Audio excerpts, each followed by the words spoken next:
आज उत्तर प्रदेश की राजनीति का बहुत बड़ा दिन था।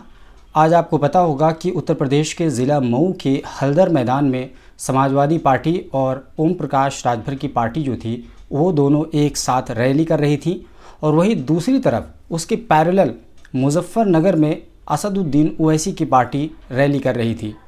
हम आपको आज असदुद्दीन ओवैसी और समाजवादी पार्टी उसके बारे में क्यों बताने जा रहे हैं।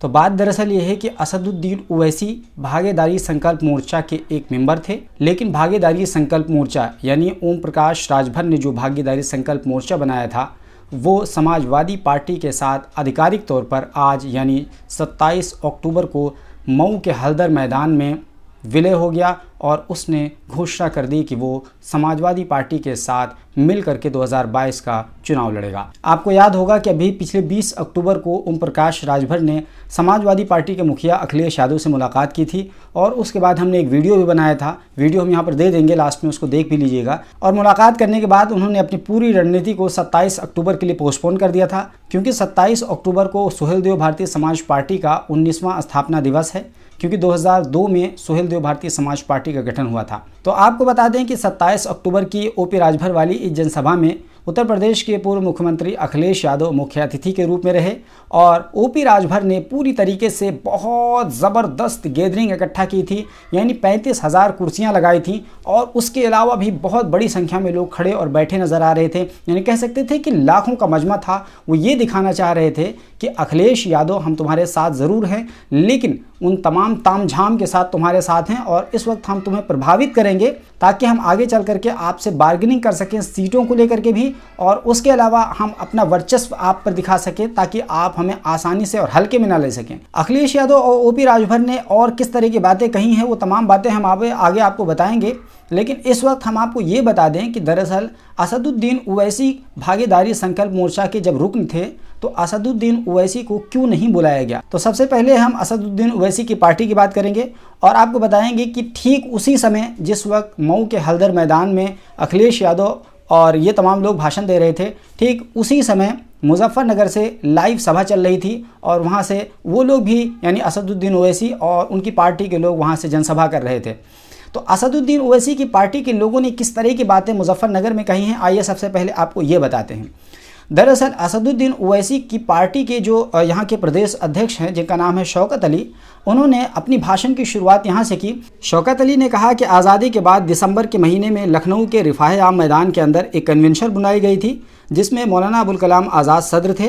उन्होंने मुसलमानों को कसम दिलाई थी कि तुम अपनी कोई पार्टी मत बनाना, कांग्रेस पार्टी ही तुम्हारी पार्टी है और कांग्रेस पार्टी के लीडरान ही तुम्हारे लीडरान हैं। इस पर मुसलमानों ने लब्बैक कहा था, लेकिन कांग्रेस पार्टी ने मुसलमानों का क्या हश्र किया सबके सामने है। शौकत अली का इशारा आसाम के नैली मैसेकर का था जिसमें लगभग 3 से 3,500 मुसलमानों को कत्ल कर दिया गया था। इसके अलावा मेरठ फसाद की तरफ था और ख़ासतौर से आपको याद होगा कि हाशिमपुरा के लगभग 39 नौजवानों को गोलियों से मार करके भून दिया था और उनको नहर में उड़ेल दिया था पानी की तरीके से। तो ये बहुत बड़ी घटना थी। यही नहीं, उनका इशारा मलियाना और भागलपुर के फसाद की तरफ भी था। उन्होंने ये भी कहा कि 6 दिसंबर 1992 को उत्तर प्रदेश के अयोध्या में बाबरी मस्जिद की शहादत हुई और उसके पहले 4 अक्टूबर को 1992 में मुलायम सिंह यादव ने एक पार्टी बनाई थी जिसका नाम समाजवादी पार्टी रखा और उस वक्त हमारे बड़ों ने ये कहा कि तुम मुलायम सिंह को अपना मसीहा समझो, अपना नेता मानो। और उस वक्त उन्होंने कहा कि हम एक बार फिर से हमने समाजवादी पार्टी पर भरोसा किया और सेकुलरिज्म पर भरोसा किया, लेकिन हमारे साथ सेकुलरिज्म ने एक बार फिर से धोखा किया और मुसलमानों की दुर्गति हो गई और मुसलमानों का कुछ भी भला नहीं हुआ। 4 बार सपा की उत्तर प्रदेश में सरकार बनी, लेकिन मुसलमानों के हालात में कोई भी तब्दीली नहीं आई। शौकत अली यही नहीं रुके बल्कि और भी मुसलमानों के ताल्लुक से बात करते हुए उन्होंने कहा कि आप अगर थानों का एक बार जायज़ा ले लीजिए तो आपको हर थाने में यादव तैनात मिलेंगे, लेकिन मुसलमानों की जनसंख्या उत्तर प्रदेश में लगभग 19% है। उसके बावजूद भी मुसलमान ढूंढने से मिलेंगे, जबकि जेलों में मुसलमान ज़्यादा मिलेंगे। जहाँ तक मुसलमानों की संख्या जेलों में ज़्यादा होने की बात है तो ये बात बिल्कुल सही है। NCRB के डाटा के मुताबिक 19% उत्तर प्रदेश में 19% मुसलमानों की जनसंख्या है और 19% मुसलमान कन्विक्टेड हैं यानी सज़ा याफ्ता हैं जेलों में और 27% यानी 27% मुसलमान अंडर ट्रायल चल रहे हैं। यानी आप अंदाज़ा लगाइए लगभग 46% मुसलमान जेलों के अंदर हैं। तो आप अंदाज़ा लगाइए कि उत्तर प्रदेश में मुसलमानों की जनसंख्या 19% है, लेकिन यही जेलों में मुसलमानों की जनसंख्या बढ़ करके 46 से 47% हो जाती है। आखिर इसके पीछे की क्या वजह है?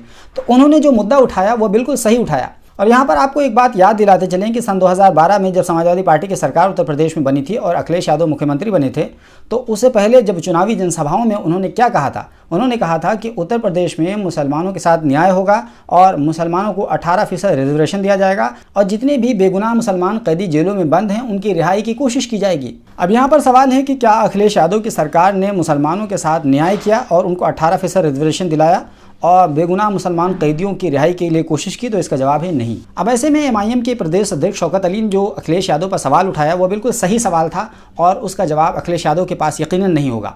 यही नहीं, शौकत अली ने कई तरह की बातें की और मुसलमानों के साथ अत्याचार होने को एक एक करके उन्होंने गिनाया अपनी स्पीच में। शौकत अली के बाद असदुद्दीन ओवैसी जो पार्टी के मुखिया हैं, उन्होंने स्टेज संभाला और माइक संभालते ही उन्होंने सपा, बसपा, कांग्रेस सबको निशाने पर लिया। बीजेपी पर खास तौर से निशाना साधा।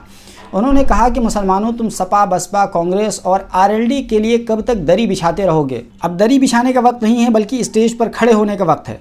असदुद्दीन ओवैसी ने सीए का भी जिक्र किया।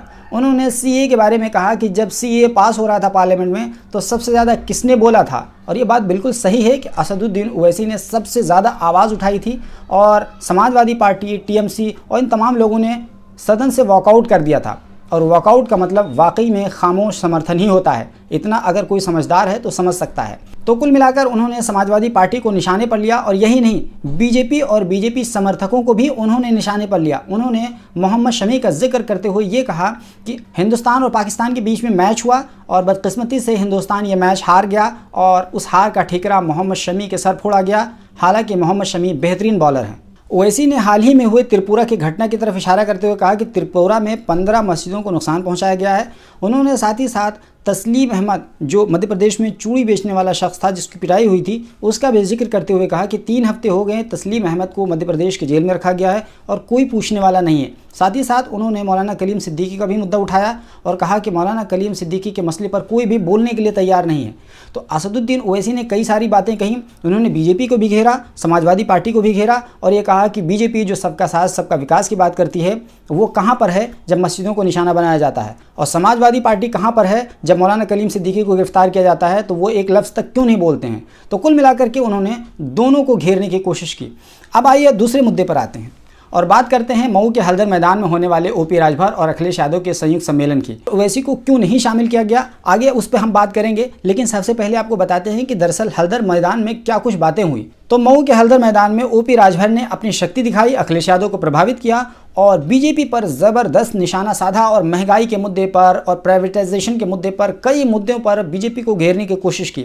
इस दौरान ओपी राजभर ने बंगाल के तर्ज पर खेला होबे जैसा खदेड़ा होबे, यानी बीजेपी को खदेड़ा होबे जैसा नारा दिया और इस नारे को अखिलेश यादव ने भी अपने संबोधन के दौरान दोहराया। ओम प्रकाश राजभर ने यह भी कहा कि हम भावी मुख्यमंत्री को अपने स्टेज पर लेकर के आए हैं और उन्होंने बीजेपी पर निशाना साधते हुए कहा कि किसान लगभग 9 महीने से धरना प्रदर्शन कर रहे हैं और बीजेपी की आंख में मोतियाबिंद हो गया है और हमारी सरकार आएगी तो हम बीजेपी के आंखों का इलाज करेंगे।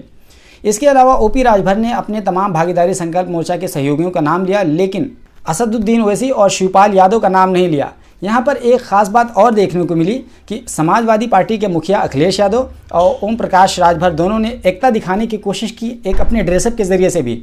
यानी समाजवादी पार्टी के लीडर ने पीला गमछा ओढ़ा और ओपी राजभर ने लाल टोपी यानी समाजवादी पार्टी की टोपी लगाई।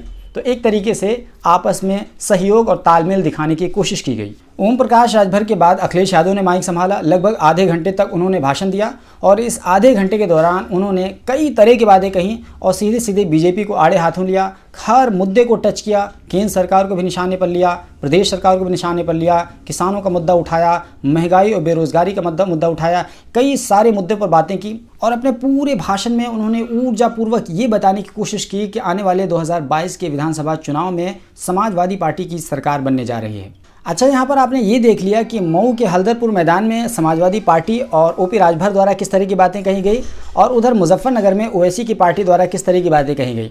अब आइए हम आपको ये बताते हैं कि दरअसल समाजवादी पार्टी ने ओपी राजभर के साथ गठबंधन किया, लेकिन असदुद्दीन ओवैसी की पार्टी के साथ गठबंधन क्यों नहीं किया। जबकि ओम प्रकाश राजभर की पार्टी की अगर बात करें तो उनका वर्चस्व कुल से कुल 30 से 40 सीटों पर है, लेकिन अगर उत्तर प्रदेश में मुसलमानों की बात करें तो उत्तर प्रदेश में मुसलमानों का जो डिसाइसिव रोल रहता है लगभग विधानसभा की 70 से 80 सीटों पर रहता है। तो अगर 30 से 40 सीटों के साथ इतना गठबंधन हो सकता है तो 70 से 80 सीटों पर प्रभाव रखने वाले लोगों के साथ गठबंधन क्यों नहीं हो सकता। तो उसकी बेसिक वजह यह है कि अखिलेश यादव को पूरी तरीके से एहसास है कि समाजवादी पार्टी के साथ मुसलमान जुड़ा हुआ है। जिस दिन उनको ये एहसास हो जाएगा कि मुसलमान असदुद्दीन ओवैसी की तरफ खिसक रहा है, उस दिन वो असदुद्दीन ओवैसी को बुला करके वो उनके साथ गठबंधन करेंगे। लेकिन उनको अच्छी तरीके से पता है कि असदुद्दीन ओवैसी के साथ बस गिने चुने जोशीले मुसलमान चले जाएंगे, इसके अलावा कुछ भी होने वाला नहीं है। तो यही वजह है कि असदुद्दीन ओवैसी को अखिलेश यादव ने इतना ज़्यादा भाव नहीं दिया और ओपी राजभर ने भी आसानी के साथ दूध से मक्खी की तरह निकाल करके उनको फेंक दिया। अब सवाल यहाँ पर यह है कि असदुद्दीन ओवैसी की पार्टी ने जो जो बातें उठाई हैं वो बिल्कुल वैलिड हैं, लॉजिकल हैं, लेकिन उसके बावजूद भी वो क्या कुछ कर पाएंगे। तो उसका जवाब यह है कि असदुद्दीन ओवैसी की पार्टी के साथ जो भी नौजवान या जो भी लोग जुड़ते हैं तो उनको ये बात जहन में रखनी चाहिए कि अगर असदुद्दीन ओवैसी की पार्टी को मैं मान लेता हूं कि उत्तर प्रदेश में 80 सीटों पर अगर मुसलमान प्रभावित हैं और 80 सीटें भी जीत जाते हैं और 100% मुसलमानों का वोट, जो कि कभी होने वाला नहीं है, वो ओवैसी की पार्टी को चला जाता है और 80 मेंबर चुन करके विधानसभा में चले आते हैं, तो क्या 80 मेंबरों की बदौलत क्या वो सरकार में आ जाएंगे? ये तो नहीं होने वाला है। ऐसा अगर हो भी गया, 80 सीटों पर जीत गए चमकदारी तौर पर, तो वो किसी न किसी बड़ी पार्टी के साथ वो अलायंस करेंगे। तो पोस्ट पोल अलायंस करना क्या ज़्यादा बेहतर होगा या प्री पोल अलायंस करना ज़्यादा बेहतर होगा? तो मुझे लगता है कि कोई भी समझदार व्यक्ति कहेगा कि प्री पोल अलायंस करना ज़्यादा बेहतर होता है, उससे वोटों का बंटवारा नहीं होता। पोस्ट पोल अलायंस में तो जो कुछ नुकसान होना होता है वो तो हो जाता है वोटों के बंटवारे की सूरत में। लेकिन मान लो कि अगर समाजवादी पार्टी की इतनी सीटें आई कि उनकी सरकार बहुमत से नहीं बन सकती है और ओवैसी की सीटें इतनी आ गई हैं कि उनके साथ ही सरकार बन सकती है, तो क्या असदुद्दीन ओवैसी अब जाकर के समाजवादी पार्टी को समर्थन करेंगे? और अगर समर्थन करेंगे तो किन शर्तों पर करेंगे? तो मेरा सवाल यही है और मुझ जैसे लाखों लोगों का सवाल यही है कि असदुद्दीन ओवैसी की पार्टी अगर बाद में पोस्ट पोल अलायंस में अगर समाजवादी पार्टी का समर्थन ही करेगी तो क्यों नहीं वो प्री पोल अलायंस में समर्थन कर लेती है। आप लोग कहते होंगे कि समाजवादी पार्टी उनको घास नहीं डाल रही है। दरअसल समाजवादी पार्टी ही की गलती नहीं है, समाजवादी पार्टी को एहसास है कि मुसलमान उनके साथ जुड़ा हुआ है। यही वजह है कि समाजवादी पार्टी ये घास नहीं डाल रही है। जिस दिन मुसलमान अपनी हैसियत को पहचानने लगेंगे और मुसलमान ये सिग्नल दे देंगे समाजवादी पार्टी को कि हम अपनी भी क़यादत चाहते हैं, उस दिन समाजवादी पार्टी झक मार करके असदुद्दीन ओवैसी की पार्टी से अलायंस करेगी। और असदुद्दीन ओवैसी की पार्टी की सबसे बड़ी प्रॉब्लम यह है कि वो कोई कंक्रीट रोड मैप नहीं दे पाते हैं, वो केवल जज्बाती बातें करते हैं। जी हाँ, जज्बाती बातें करने से कुछ जज्बाती लोग आपके साथ जुड़ तो ज़रूर जाएंगे, लेकिन उसका कोई हल नहीं होगा, उसका कोई हासिल नहीं होगा। इसलिए ओवैसी को भी बहुत ठंडे दिमाग से सोचने की ज़रूरत होगी कि प्रदेश में यानी उत्तर प्रदेश में मुसलमानों की संख्या इतनी नहीं है कि केवल मुसलमानों के सहारे ही उनको सत्ता मिल सकती है या वो किसी सूरत में पहुंच सकते हैं। दरअसल उनको पूरी स्ट्रेटजी बनानी होगी। आप देखिए कि किस तरीके से ओपी राजभर ने आसानी के साथ अखिलेश यादव को अपने ट्रैप में फंसा लिया। आप इतनी बड़ी जनसंख्या होकर के भी आप अलग डुफली बजाते हैं, 1.5 ईंट की मस्जिद अलग बनाते हैं, ऐसा कुछ भी होने वाला नहीं। और जितने भी मुसलमान इस गलत फहमी में जी रहे हैं कि असदुद्दीन ओवैसी की पार्टी समाजवादी पार्टी को टक्कर दे पाएगी या उनका वोट काट पाएगी, वो अपनी इस गलत फहमी को अपने दिमाग से जितनी जल्दी निकाल देंगे बेहतर होगा। क्योंकि असदुद्दीन ओवैसी की पार्टी जज्बाती बातें करके कुछ मुसलमानों का वोट तो ज़रूर काटेगी, लेकिन मुसलमानों को कुछ भला नहीं कर पाएगी 2022 के विधानसभा चुनाव में। उनको एक कंक्रीट रोड मैप देना होगा। और जिस तरीके से ओपी राजभर ने चंद मुट्ठी भर वोट होने के बावजूद उन्होंने अखिलेश यादव को ट्रैप में फंसा लिया और उनके साथ अलायंस कर लिया, इसी तरीके से इनको भी अखिलेश यादव को मजबूर करना पड़ेगा कि अखिलेश यादव मजबूर हो जाएं उनके साथ अलायंस करने पर, वरना ना मुसलमानों का कोई फ़ायदा होगा। और याद रखिए, समाजवादी पार्टी भी हार के कगार पर होगी। दिल पे पत्थर रख करके समाजवादी पार्टी के लोग हमारी इस बात को सुन लें, क्योंकि हम ग्राउंड पर उतरते हैं, बीजेपी बहुत मजबूत पोजीशन में है, याद रखिएगा। Alpha hospital and trauma centre, engineering college चौराहा, सीतापुर रोड, लखनऊ।